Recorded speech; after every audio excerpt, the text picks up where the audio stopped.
Have you ever wondered if there's some kind of hidden thread connecting a random tweet, a rocket launch, and a self-driving car?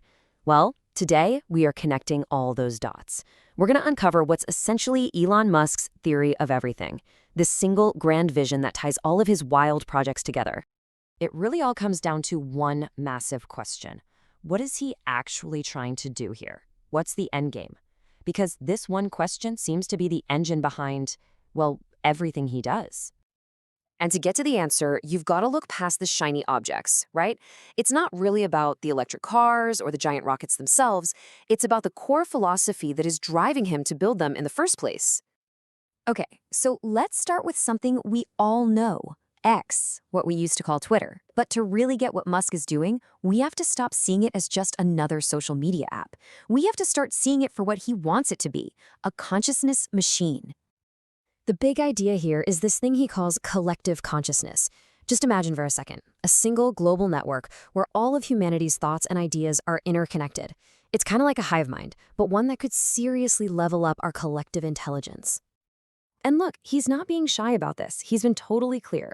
This isn't about creating the next app for viral dances. His stated goal, in his own words, is to create a platform that gets as close to a collective consciousness of humanity as possible. The logic he uses actually comes straight from biology. Think about it like this. A single cell on its own, it's a pretty simple thing, but you get 30 or 40 trillion of them working together, and boom, you get a conscious human being. He sees us the same way. One person can't build a spaceship, but a whole network of people working together, yeah, they definitely can. So let's say we do it. We build this global consciousness. What would that world actually look like? Well, this is where Musk's vision takes a really sharp turn into something that sounds like it's straight out of science fiction, the future of work itself. He has made a prediction that is, frankly, stunning. He said in less than 20 years, working will be optional. He's absolutely convinced that AI and robotics are moving so fast that the whole idea of needing to work just to survive is about to become a thing of the past. And just let that timeline sink in for a second. We're talking less than 20 years. That's not some distant fantasy. That's a prediction that could completely flip our society on its head within our lifetimes. In this future, the very pillars of our world today just start to dissolve. I mean, if AI and robots can make anything we want on demand, we suddenly find ourselves in an age of universal abundance. Scarcity, the one thing our entire economy is based on, just goes away. And if there's no scarcity, then what's the point of money?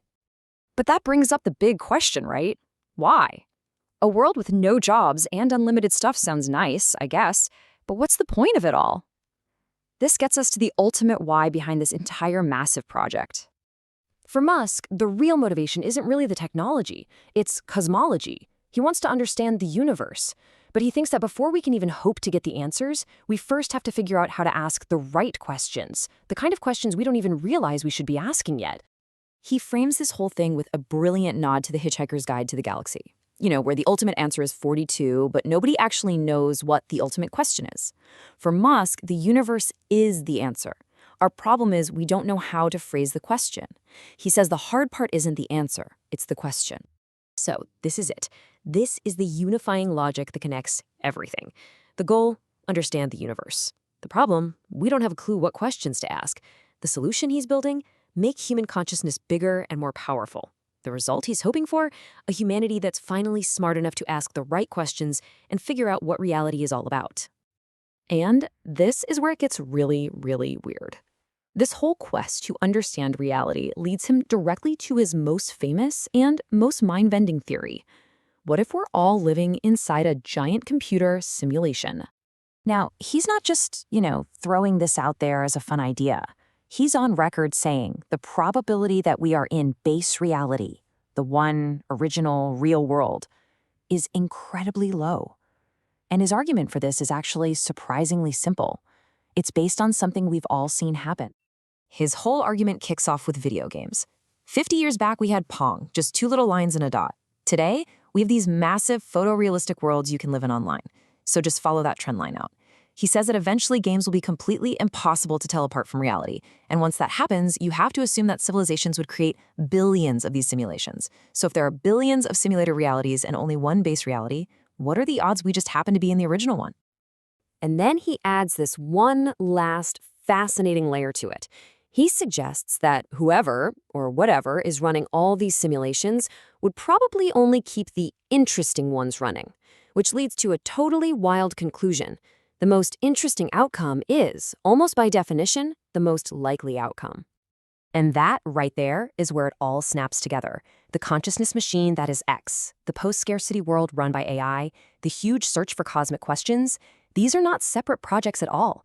They're all just different tools working towards one single unified goal, to expand the scope and scale of consciousness itself.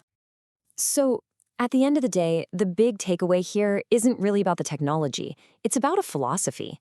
If Musk is right, if the most interesting outcome really is the most likely, then his entire theory of everything is just a plan to make humanity's story as interesting as possible, for the simple reason of making sure that story continues. Which leaves all of us with one final question. What happens next?